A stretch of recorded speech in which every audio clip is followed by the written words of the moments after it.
കഴിഞ്ഞോ? കഴിയാറായി. ഒന്ന് വേഗം വന്നേ. അവയിൽ ഇത്ര അറിഞ്ഞാ മതിയോ നോക്ക്. മതി, ധാരാളം മതി. കാണാതെ എങ്ങനെ മനസ്സിലായി? അമ്മയുടെ ശബ്ദം കേട്ടാൽ അറിഞ്ഞൂടെ കുട്ടാ? ഓ, കാതുകൊണ്ട് പാകം നിശ്ചയിക്കുന്ന ഒരു പാചക വിദഗ്ധൻ. ഏട്ടൻ റെഡി. കാപ്പി എടുത്തു വെച്ചോ. വേഗം ആവട്ടെ മക്കളെ. എടുത്തു വെച്ചു. ആ, റെഡി റെഡി റെഡി. ഇന്ന് സ്പെഷ്യല് ഏട്ടൻ ഇഷ്ടപ്പെട്ട തക്കാളി കറിയാ. ആഹാ, ഇവളെ തൊടിയിച്ചിട്ടില്ല. എന്റെ സ്വന്തം പാചകവാ. എങ്ങനെയുണ്ടെന്ന് നോക്ക്. അസല് ഗംഭീരം. ഇന്നെങ്കിലും ഏട്ടന്റെ ഒരു നല്ല അഭിപ്രായം പറഞ്ഞല്ലോ. ഉപ്പ് കുറച്ചെങ്കിലും ഇട്ടിരുന്നെങ്കിൽ ഒന്നുകൂടെ നന്നായനെ. തുടങ്ങി കുറ്റം പറിച്ചില്ല.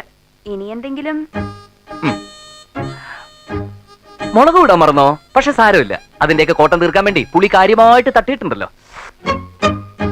തനിച്ചുണ്ടാക്കിയപ്പോഴേ ഞാൻ പറഞ്ഞതാ. എത്ര പ്രാവശ്യം ഏട്ടൻ പഠിപ്പിച്ചു തന്നിട്ടുള്ളതാ. രണ്ടുപേർക്കും എല്ലാം അറിയാവുന്ന ഭാവം. എന്നെ ഒന്നും ചെയ്യാനും സമ്മതിക്കില്ല. എന്നാ ഒരു ജോലിക്കാരിയെ വെക്കാന്ന് വെച്ചാലോ? അതും വേണ്ട. ഓ, പിണങ്ങിയോ? മക്കളെ, പെൺകുട്ടികളായ നന്നായിട്ട് പാചകം അറിഞ്ഞിരിക്കണം. അന്യരുടെ വീട്ടിൽ ചെന്ന് കയറേണ്ടതല്ലേ? ഭർത്താവിന്റെ വീട്ടുകാർ ആദ്യം നോക്കുന്ന പുതുപ്പെണ്ണിന്റെ പാചകമായിരിക്കും. അത് ശരിയല്ലെങ്കിൽ പിന്നെ അവിടെ നിന്നായിരിക്കും അമ്മായിമ്മ പോരിനെ നാത്തും പോരിന്റെ ഒക്കെ തുടക്കം. അതൊക്കെ ഒഴിവാക്കാൻ വഴിയുണ്ട്. അതെന്താ? ഏട്ടനെ പോലെ നന്നായിട്ട് അടുക്കള പാചകം അറിയാവുന്നവർക്ക് ഞങ്ങൾ കിട്ടിച്ചു കൊടുത്താൽ മതി. മർമ്മം ഗോപാലുള്ള ഇനി എഴുന്നേറ്റില്ലേ? അച്ഛൻ എപ്പോഴേ എഴുന്നേറ്റ് കസരത്ത് തുടങ്ങി.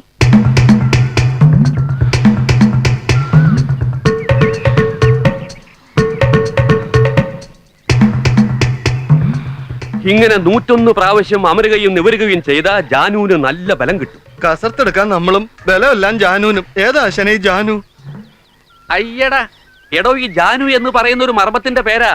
ഗുദം വസ്തീനാഭി ഹൃദയം, സ്തനമൂലം സ്തനരോഹിതം, അപാരാജം ജാനു എന്നിങ്ങനെ 107 മർമ്മങ്ങളുണ്ട്. അതിൽ തന്നെ സദ്യപ്രാണഹരം, കാലാന്തരപ്രാണഹരം എന്നീ ഉപവകുപ്പുകളുണ്ട്. ക്ഷതം പറ്റിയ ഉടനെ തട്ടിപ്പോകുന്നത് സദ്യപ്രാണഹരം, കാലം കഴിഞ്ഞ് തട്ടിപ്പോകുന്നത് കാലാന്തരപ്രാണഹരം. സർവീസിലായിരുന്നപ്പോ പല കൊലകൊമ്പന്മാര് ഞാൻ മുട്ടുകുത്തിച്ചിട്ടുള്ളത് കാലാന്തര പ്രാണഹര മർമ്മത്തിനിട്ട് കുത്തിയിട്ടാ. അതുകൊണ്ടാണല്ലോ ആശാൻ മർമ്മം ഗോപാലപിള്ള എന്നറിയപ്പെടുന്നത്. അതേടോ, ഇപ്പോഴൊരു 10-20 പേര് വന്നാലും ഞാൻ ചൂണ്ടി നിർത്തും. ഒരു ചൂണ്ടുവർമ്മം പഠിപ്പിച്ചു തരൂ ആശാനെ. അയ്യാ, അത് തന്റെ ഭാര്യക്കിട്ട് ചൂണ്ടല്ലേ? അതിന് ഫീസ് വേറെ വേണം. ഇപ്പൊ തൽക്കാലം ജാനുവിനെ മുറുകെ പിടിച്ചോ. സ്റ്റാർട്ട്. ഓ ചേച്ചി, പതുക്കെ. മുടി കെട്ടാനാ പറഞ്ഞത്, പിഴുതെടുക്കാനല്ല. ഈ ആണുങ്ങൾക്കൊക്കെ എന്തൊരു സുഖ. ചീപ്പെടുത്ത് 2 പിടി കഴിഞ്ഞു. ഇപ്പം മുടി പിന്നിക്കിട്ടുന്ന ആണുങ്ങളും ഉണ്ടടി. പങ്കെന്നാ പറയുന്നേ. ഓ പതുക്കെ. കണ്ടില്ലേ, ഒട്ടും ശരിയായില്ല. നീ എന്താടി സൗന്ദര്യ മത്സരത്തിന് പോവാണോ? ഒന്ന് പോ ചേച്ചി.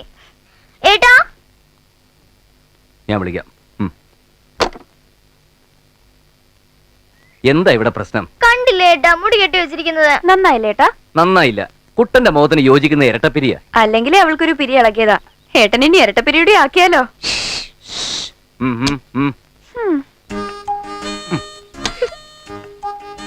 ഇതിപ്പോ സ്കൂളിലൊരു ഫാഷൻ ആയിരിക്കാം.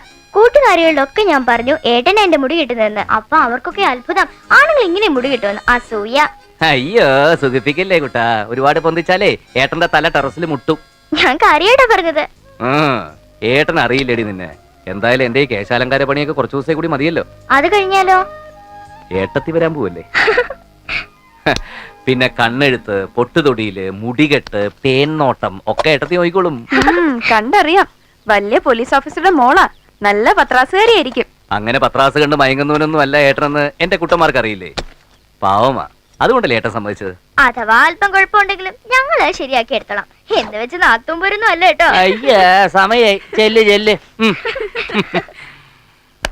അയ്യോ,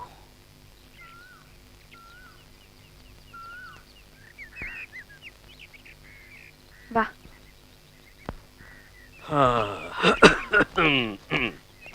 അച്ഛാ, കാപ്പി എടുത്ത് വെച്ചിട്ടുണ്ട്, കഴിക്കണം. പിന്നെ നല്ല വിശപ്പുണ്ട്. കാണുമല്ലോ, നാട്ടുകാരെയൊക്കെ മർമ്മം പഠിപ്പിക്കുന്നതല്ലേ. ആ പിന്നെ ഉച്ചയ്ക്ക് രസായനം കഴിച്ച് ഫിറ്റായി ഉണ്ടാതെ കിടന്നേക്കരുതേ. സമയത്ത് ആഹാരം കഴിച്ചില്ലെങ്കിലേ മർമ്മം ഗോപാലപിള്ള വെറും ചർമ്മം ഗോപാലപിള്ള ആയിപ്പോ. ചുമ്മാ കേട്ടുകൂട്. അച്ഛനായാലും സ്വന്തം ഇടം വിട്ടു കൊടുക്കരുത്. ടാറ്റാ. ഓടി. അച്ഛനോട് ഞാൻ പറഞ്ഞിട്ടില്ലേ എന്നെ കാണുമ്പോ ഇങ്ങനെ സല്യൂട്ട് ചെയ്തിരുന്നു. അച്ഛൻ മകനെയല്ല, റിട്ടയർഡ് ഹെഡ് കോൺസ്റ്റബിൾ കമ്മീഷനാണ് സല്യൂട്ട് ചെയ്തത്. അല്ലെങ്കിലും കാക്കി ഇട്ടവൻ കാക്കി കണ്ടാ സല്യൂട്ട് ചെയ്ത് പോവും. IPC move. Yes sir. ഞാൻ നിന്നോട് പറഞ്ഞാണല്ലോ ആ സർക്കിൾ ചക്രവാളിന്റെ കാര്യം. അച്ഛൻ സർവീസിലിരിക്കുമ്പോ അവൻ കുറെ കാലം SI ആയിട്ടിരുന്നിട്ടുണ്ട്. അന്ന് അവൻ എന്നെ ഒരുപാട് തന്തയ്ക്ക് വിളിച്ചതാ. അതിന്റെ ഒക്കെ മുതലും പലിശയും ചേർത്ത് നീ അങ്ങ് വിളിച്ചേക്കണം. അവന്റെ തന്തയും തന്തയുടെ തന്തയും അല്ലെങ്കിൽ വേണ്ട കുടുംബം അടക്കം അങ്ങ് വിളിച്ചേക്കണം. അതിനെന്തെങ്കിലും കാരണം വേണ്ടേ? ഡിപ്പാർട്ട്മെന്റിൽ കീഴുദ്യോഗസ്ഥരെ തെറി വിളിക്കാൻ മേലുദ്യോഗസ്ഥന് പ്രത്യേകിച്ച് കാരണമൊന്നും വേണ്ട. എന്തെങ്കിലും കാരണം കണ്ടെത്തി 4 തെറിയൊക്കെ വിളിച്ചേക്കണം. എന്താ മറക്കാതെ തന്നെ വിളിക്കൂ. യാതൊരു കാരണവുമില്ലാതെ മറ്റൊരുത്തിനെ തെറി വിളിക്കുന്നത് IPC എത്രാം വകുപ്പിൽ വരും? ഹെഡ് കോൺസ്റ്റബിളെ ചായ തണുത്തു പോകും. തണുത്തോട്ടെ അച്ഛാ. കാക്കിയിട്ട പോലീസ് ഉദ്യോഗസ്ഥന്റെ നാവിൽ നിന്ന് വരേണ്ടതേ തെറിയല്ല, തിയറിയാ. Understand? Yes sir.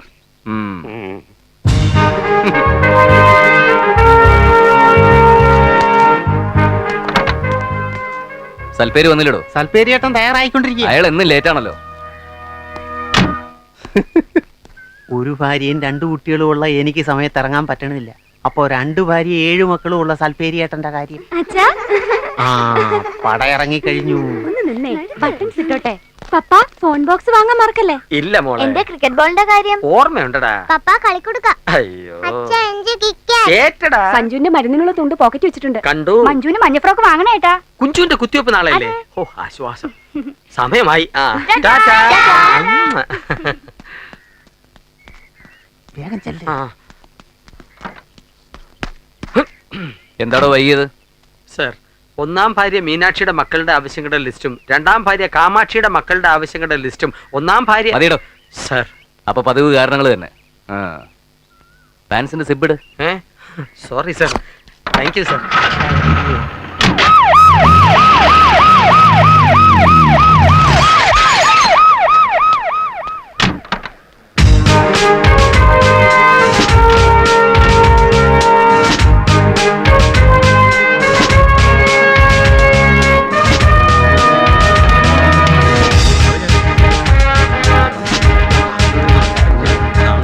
Good morning.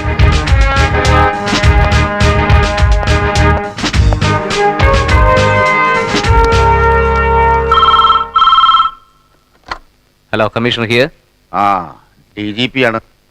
Sir please. ചൈതന്യ നഗറിൽ നിന്ന് 1-2 പേര് വിളിച്ചിരുന്നു.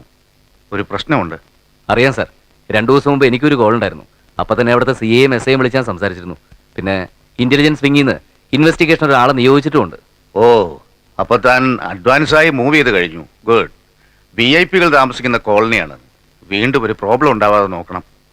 പിന്നെ DIG നാളെ ചാർജ് എടുക്കൂ. തനിക്കാ റെസ്പോൺസിബിലിറ്റി. എത്ര വമ്പന്മാരായാലും you take bold action. Yes sir. വിശദമായിട്ട് അന്വേഷിച്ച് അപ്പം റിപ്പോർട്ട് ചെയ്യാം. ഓക്കെ. സഞ്ജീവിന് വിവരം കിട്ടിക്കഴിഞ്ഞു. അയാൾ നടപടി എടുത്തു കഴിഞ്ഞു. ഒരു റിട്ടേൺ കംപ്ലൈന്റ് പോലും കിട്ടിയിട്ടില്ല. വെറും ഒരു ഫോൺ കാളിന്റെ പേരില്. അല്ലെങ്കിൽ തന്നെ കമ്മീഷണർ ഇതിൽ ഇടപെടേണ്ട കാര്യം എന്താ? ബന്ധപ്പെട്ട CIയോടോ SIയോടോ അന്വേഷിക്കാൻ പറഞ്ഞാൽ പോരെ? പോരാ.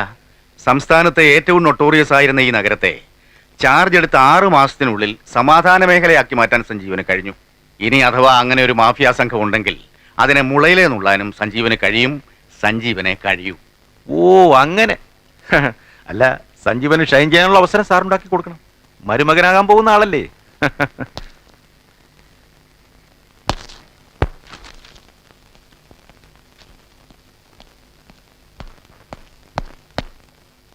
സാർ, ആ പെൺകുട്ടി ഇനി എത്തിയിട്ടില്ല. തനിക്ക് എപ്പോഴും പെൺകുട്ടികളുടെ ഓർമ്മയുള്ളൂ. പാടുന്ന പെൺകുട്ടിയുടെ കാര്യമാ. അവളെ കസ്റ്റഡിയിൽ എടുക്കാൻ രാമകൃഷ്ണൻ പോയിട്ടുണ്ട്. ഓക്കെ, വേറെ വകുപ്പുകളുണ്ടല്ലോ. അതെന്തായി? അത് ദാമോദരന്റെ ചാർജിലുള്ള കേസാ. അവനും അന്വേഷണത്തിന് പോയിരിക്കുക. അറേഞ്ച്മെന്റ്സ് ഒക്കെ റെഡി ആവുമ്പോൾ അറിയിച്ചാൽ മതി. സാർ, എന്റെ കോൺസ്റ്റബിൾ ഭാര്യ കാമാക്ഷിയുടെ അനിയത്തി ഒരു വിശാലാക്ഷി ഉണ്ട്. സംഗീത കോളേജിൽ പഠിക്കുക. നന്നായിട്ട് പാടും.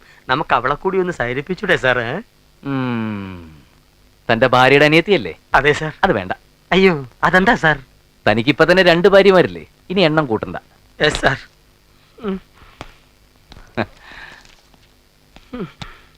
2 ഭാര്യ ഉണ്ടെന്ന് പറഞ്ഞങ്ങനെ വാരണ്ട. അതി സൽപ്പേര് സദാനന്ദന്റെ കഴിവ്. അതാണെന്താ? No sir.